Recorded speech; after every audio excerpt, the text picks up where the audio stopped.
अयोध्या नगरी के ऊपर माता सीता का श्राप है। रामायण के इस घटना का प्रकोप आपको प्रेजेंट डे अयोध्या में भी दिख जाएगा। पिछले कई दशकों का इतिहास यही दिखाती है कि अयोध्या हमेशा विवादों के घेरे में रहा है। कभी सिपाही विद्रोह की आग तो कभी राम जन्मभूमि का विवाद। आज कई सालों के सांप्रदायिक, राजनीतिक और कानूनी कलेश के बाद अयोध्या के राम मंदिर में प्राण प्रतिष्ठा होने जा रहा है। इस मकाम तक पहुंचने के बाद भी कभी शास्त्र के दृष्टिकोण से तो कभी समाज के दूसरे मापदंड में इस पुण्य धाम को प्रश्नों के कटघरे में खड़ा होना पड़ रहा है। लेकिन इसमें कोई संदेह नहीं कि इतने सारे विवादों के बीच इस मंदिर की स्थापना होना डिवोटीज के लिए एक बहुत बड़ी विजय थी। पर ऐतिहासिक तौर पे अयोध्या का जो सोशियो इकोनॉमिक स्तर है वो पिछले 100 से अधिक सालों से काफी चैलेंजेस से गुजर रहा है। और आज के इस वीडियो में हम इसी विषय के ऊपर इकोनॉमिक स्टैंड पॉइंट से रूट सीकिंग करेंगे। तो दोस्तों, कैमरे के पीछे मधुमिता के साथ मैं हूं कौस्तव और आप देख रहे हैं root Sikar.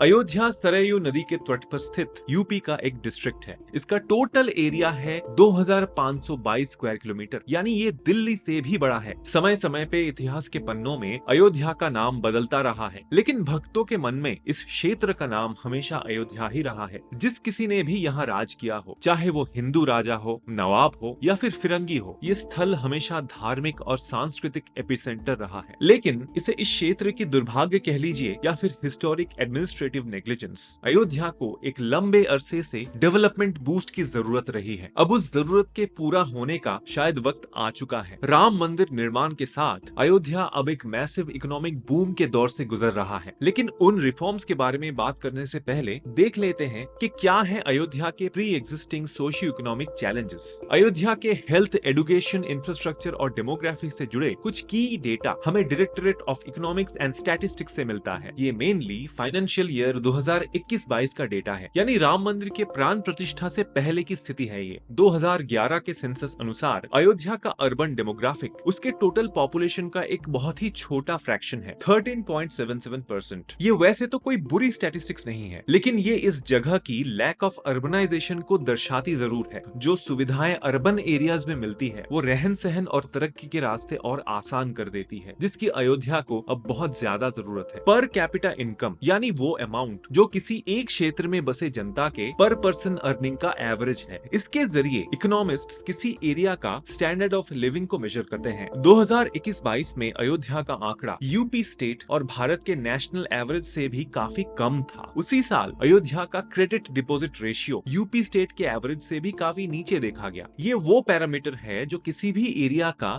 Capital absorption power को दर्शाती है। ये रेशियो उस एरिया के कमर्शियल बैंक्स के आउटस्टैंडिंग लोन्स के डिपॉजिट का परसेंटेज है। सिंपल भाषा में ये रेशियो जितना कम होता है, इकोनॉमिक डेवलपमेंट उतना ही कम। ग्रॉस डोमेस्टिक प्रोडक्ट, जीडीपी, यानी किसी भी टाइम पीरियड के अंदर एक स्पेसिफिक एरिया में बने गुड्स और सर्विसेज की टोटल मॉनिटरी वैल्यू, ये अयोध्या के केस में पिछले रिकॉर्ड की तुलना में 2.42% बढ़ा जरूर है, लेकिन ये अमाउंट यूपी स्टेट के जीडीपी का सिर्फ 0.94% है और इसका बढ़ना भी बहुत जरूरी है। अगर एजुकेशन का देखा जाए तो डिस्ट्रिक्ट प्रिंसिपल स्कूल्स में स्टूडेंट टीचर रेशियो ड्रास्टिकली कम हो गया है। ये नंबर 10 साल पहले यानी 2011-12 में काफी बेहतर था। तो क्या अयोध्या के सारे सोशियो इकोनॉमिक डेटा बस नेगेटिव ही है? नहीं, बिल्कुल भी नहीं। अगर एलपीजी कंज्यूमर्स की बात की जाए तो इसका एवरेज नंबर यूपी स्टेट के एवरेज से कहीं ज्यादा है। अगर पक्की सड़क की बात की जाए तो अयोध्या में हर 1 लाख लोगों के लिए अवेलेबल सड़क की संख्या यूपी के स्टेट के एवरेज से भी ऊपर है। 2020-21 में यूपी स्टेट का per capita food grain production था 268 केजी और अयोध्या का था 249 केजी, यानी स्टेट एवरेज से ये बहुत ज्यादा कम नहीं था। अगर एलोपैथिक हॉस्पिटल्स और डिस्पेंसरीज में अवेलेबल बेड्स की बात की जाए तब अयोध्या का नंबर यूपी स्टेट से काफी ऊपर है। अब जो नंबर्स पॉजिटिव दिख रहा है, सिर्फ उन पर जश्न मनाने से कुछ नहीं होना है। अयोध्या को कम समय में डेवलप करने के लिए चाहिए मैसिव इंफ्रास्ट्रक्चरल डेवलपमेंट और इन्वेस्टमेंट की, और यहीं पर आती है राम मंदिर की बात। ये मैटर अब सिर्फ रिलीजन स्पेसिफिक नहीं रहा, क्योंकि राम मंदिर के साथ साथ पूरे अयोध्या को अगले 10 साल में एक ग्लोबल स्पिरिचुअल हब के तौर पे रीडेवलप किया जा रहा है। मास्टर प्लान 2031 के तहत यहाँ पे सिर्फ ऑफिशियल तौर पे ही 85,000 करोड़ का इन्वेस्टमेंट किया जा रहा है। सिविक ऑथोरिटीज के प्रोजेक्शन अनुसार आने वाले समय में आपको अयोध्या में हर एक लोकलाइट के बगल में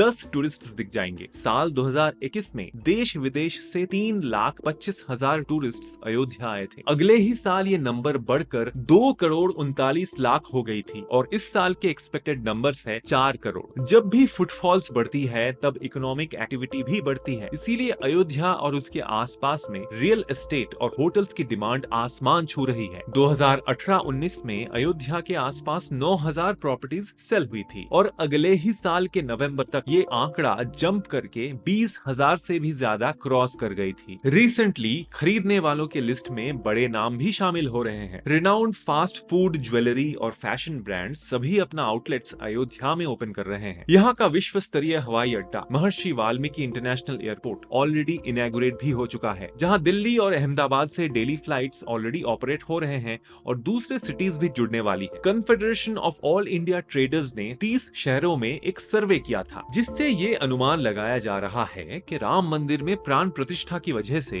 पूरे देश में 1 लाख करोड़ का बिजनेस जनरेट होने वाली है। इसके अलावा नई सड़क, bridge, water metro station, revamped railway station, 500 से 1000 एकड़ के पिलग्रिमेज कैंपस, 2300 एकड़ का स्पिरिचुअल थीम पार्क, इन सब का आयोजन जोरों शोरों से चल रहा है। तो ये सब देखने सुनने के बाद मन में एक प्रश्न जरूर आता है कि इतना सारा आयोजन क्या अयोध्या में प्रगति को स्थायी रूप में ला पाएगी? इस सवाल का सही जवाब शायद 2031 में ही मिल पाएगी, जब उस वक्त के सोशियो इकोनॉमिक डेटा हमारे सामने रहेगा। मेरा पर्सनल ओपिनियन यही है कि परमानेंट तो कुछ भी नहीं होता, लेकिन एडमिनिस्ट्रेटिव लेवल पे जितनी कोशिशें आज अयोध्या के लिए किया जा रहा है, ये पहले कभी नहीं हुआ और अयोध्या भारत के दूसरे उन सभी सोशियो इकोनॉमी चैलेंज्ड एरियाज के लिए एक एग्जाम्पल की तरह है, जहाँ प्रोग्रेस के भरपूर पोटेंशियल है। जरूरी है तो सही कोशिश की। इस पूरे मुद्दे पर आपकी क्या राय है, हमें कमेंट्स में जरूर बताना। वीडियो अगर अच्छा लगे तो इसे लाइक और शेयर कीजिए और हमारे चैनल रूट सीकर को सब्सक्राइब या फॉलो कीजिए। आज के लिए बस इतना ही। मिलते हैं एक नए वीडियो में एक नए टॉपिक के साथ। तब तक